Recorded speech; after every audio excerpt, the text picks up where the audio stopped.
What is up, YouTube, and welcome back to another installment into the extraordinary life of Emon. I am your host, and today we're gonna go ahead and take a bit of a break from the controversy. You know, I was thinking about it today and I said I want to jump on here and I want to make a video, but I don't want to focus on that right now. I want to tell you guys a story all about me, all about from my past.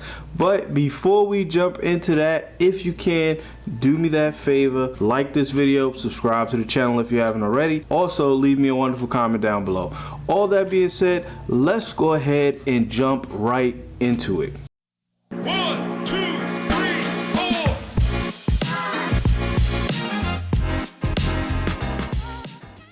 Okay, so for you guys out there who are new here, you know, I said it in the first one, I said it in the intro video, but I'll say it again. Currently, I am in law enforcement. That is my current day job. That's what I do. I wake up, I put my gear on, and I go out there and I protect and serve. That's just how it is. That's how it's going to be. That's what I've been doing, and that's what I'm going to be doing. I've been in law enforcement for about 10 years now or so, give or take. I've been through it. During that time, I've worked just about everywhere. I've worked the road, I've worked the jail, I've worked the courts, I've worked everywhere in between, honestly. I say that because it's important for you to know that I have had the luxury of dealing with just about every type of individual out there, every type of culture, every type of person, ranging from certified gangsters, OGs, gang members, whatever the case may be, all the way up until the biggest and the baddest, all the way down to those people who are just really trying to make it. I've dealt with just about everybody. Nevertheless, no matter what, I make it my business to treat everybody with the same dignity and respect as I would be expected to be treated like. I will never, excuse my language, try to bring somebody down or try to shit on them or try to make them feel bad or anything like that.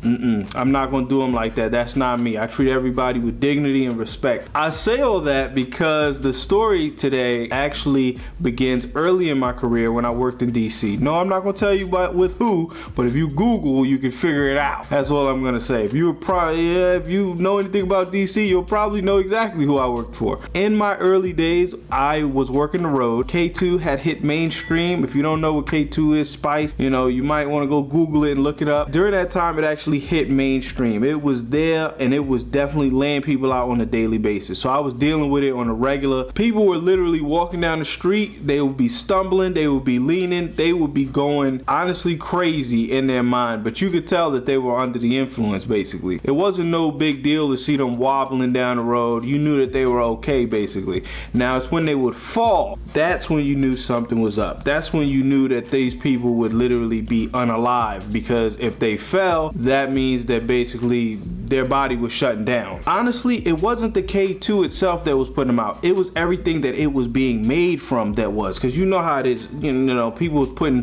whatever they wanted to put in it to try to spice it up. And unfortunately, depending on where you were, that was causing chaos and it was dropping people like flies. But nevertheless, people still did it. I don't understand. They still did it and they still were on it. I don't know. I can tell you that during this time, it was early days. DC itself hadn't actually caught on yet, so it wasn't actually illegal. I couldn't really arrest anybody. So literally at that point, my position was to keep the peace and to basically pick these people up off the ground on a daily basis. So at the time in DC, working where I was working, you know, they were pretty shady. I didn't really have a car. I actually had a foot beat. They said, this is your area. You are to walk this beat. Any crimes that happens, any incidents or calls for service in your area, you're to take them, you're to work them. If anything happens, you're on foot.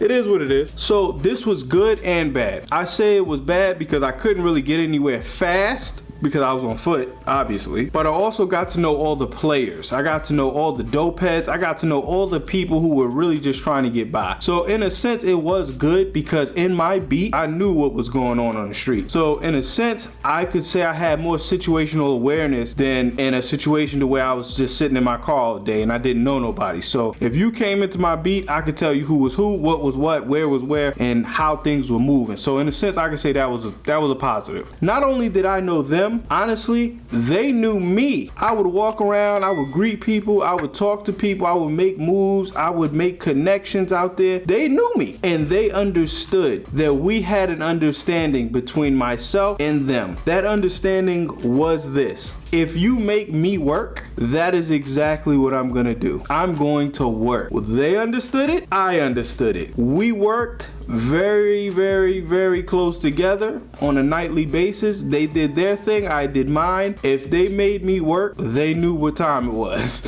So one night I was walking the beat, my normal, usual thing. I was walking, I was greeting people, I was saying hello to the locals, making myself known in the area. It was a typical normal night, you know, in the area. The usual stuff was happening.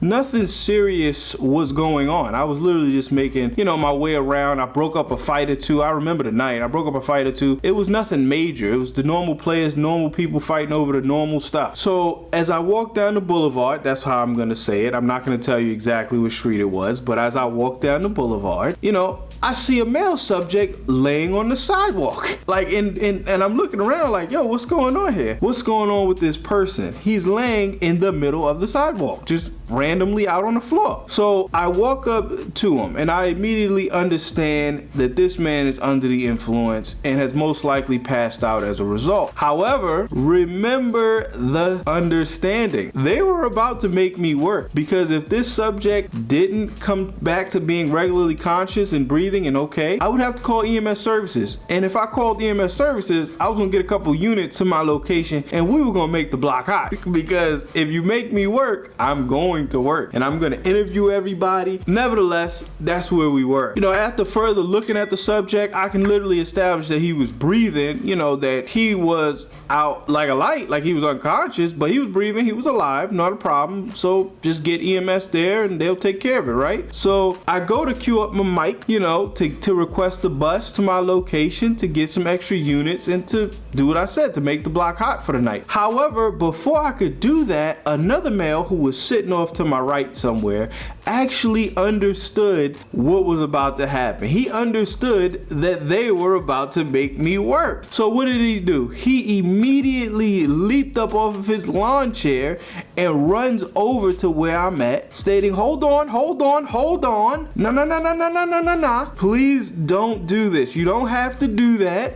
He aight. I can take care of this. I looked at the guy and I said, do you know him? He said, yeah, that's my friend. I said, okay, well, your friend don't look all right. He doesn't look all right. It looked like he's unconscious. And if he doesn't get up off this ground, I'm gonna get EMS here. And y'all gonna make me work. Y'all, what happened next was completely not expected. To be completely honest, during that time, it should have been expected, but it wasn't. I'm gonna be honest, I was shell shocked. I actually jumped when it happened because it happened. It happened so fast too. The male subject, he said, no, I got it, I'll take care of it. I said, okay, well, take care of it. The male subject literally walked over to the guy and he stands there. He looks at me, he says, so let me get this straight. If I can get this guy to get up, to get off the roadway, we'll be good, right? I said, yeah, if he's all right, we're good. I don't have anything, no problem. I'll just keep on moving. He said, all right. This man leans over to the unconscious subject and immediately, with enormous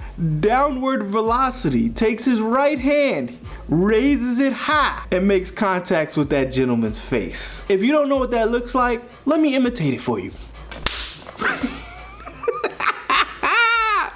He hit him so hard. As he did it, I heard him. He was communicating with the male. He said, if you don't get your double snakes for YouTube, no cursing, self up off this ground and up off this sidewalk, we gonna have a problem. It was a miracle, y'all. Listen, it was a miracle. The unconscious subject, he jumped up. He woke up. He got up, he was fine. You know, he stumbled to the nearest lawn chair. He said he was okay, he was good. I said, do you need any help? Do you want to file a report? Because the man just smacked you. He said, no, he was good. He didn't need any help. He didn't want no problems. He didn't want any trouble. I said, okay. Not a problem. I went, the guy gave me a dap up and I said, okay, I'm gone. I'm gonna keep walking. At that point, I knew that they understood that if they made me work, I was going to work and they didn't want me to work. So they solved my problem. The point of the story is just don't make me work and we good. Like I said before, I have a lot of stories because I've been through a lot in my career. And like I said, I've worked in multiple agencies. I've been around the block a few times and, I've dealt with major cases and stuff. And I got tons of stories and I'll share with you, from time to time. And I wanted to take a break, so I wanted to jump on here and do exactly that. That's it. That was the story. If you guys enjoyed the story, please do me that favor. Like the video. If you haven't already, subscribe to the channel and, leave me me a wonderful comment down below. I truly do appreciate you guys coming out and watching. This has been another installment into the extraordinary life of Emon. I have been your host, and I'll see you guys on the next one. 3, 2,